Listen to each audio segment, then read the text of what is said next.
Bonjour à tous et bienvenue sur Viking Studio. Aujourd'hui parti pour un nouvel épisode dans l'émission No Fake, donc la saison 1 sur les maladies vaccinales. Et donc cette fois-ci on va parler de la coqueluche. La semaine dernière c'était la polio, cette semaine c'est la coqueluche. Donc la coqueluche c'est une infection respiratoire d'origine bactérienne, donc c'est une bactérie qui la cause, qui a 5 à 21 jours d'incubation.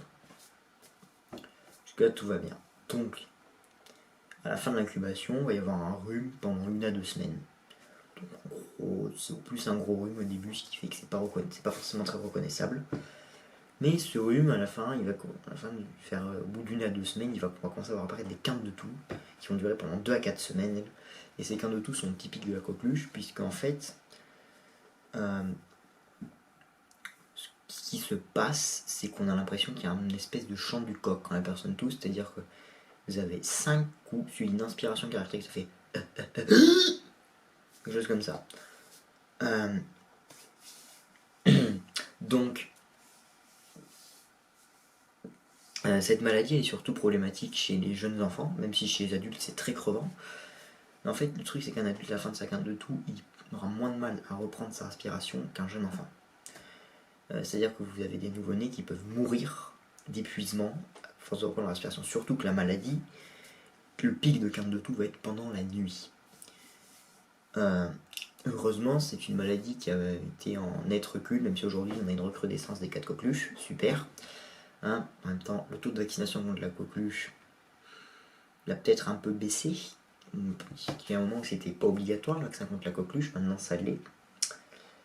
En parlant de vaccin contre la coqueluche, du coup, j'ai fini de vous décrire la maladie. Parce que globalement, voilà. Si j'ai oublié de vous préciser qu'en général, il faut 8 semaines pour en guérir. C'est pour ça que c'est surnommé la toux des 100 jours dans certains pays. Même si au bout de 2 à 4 semaines, les quintes de toux baissent et vous commencez à pouvoir reprendre une vie normale.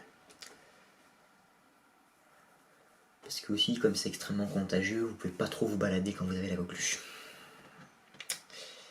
Donc il y a un vaccin qui va être développé à partir des années 40 contre la coqueluche.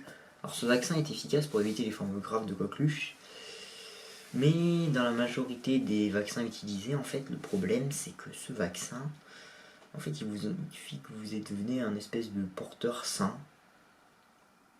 et que vous pouvez la transmettre. Ce qui fait que, sauf pour certains vaccins qui sont efficaces contre la transmission, la vaccination contre la coqueluche, même si faites-la parce que en cas d'épidémie de coqueluche, vous éviterez de surcharger les urgences. C'est avant tout un geste pour se protéger soi-même. C'est pour ça d'ailleurs que c'est une vaccination qu'il faut faire assez jeune chez le nourrisson. Sur ce, j'ai pas grand chose de plus à dire sur la coqueluche, donc cette vidéo touche à sa fin. Donc vous pouvez commenter la vidéo, la liker, vous abonner pour ne pas rater les prochaines, aller sur la chaîne secondaire, venir me suivre sur Twitch, sur Discord, TikTok, Insta, Twitter, Facebook. Il y a tout en description. Sur ce, moi je vous dis à bientôt dans une prochaine vidéo.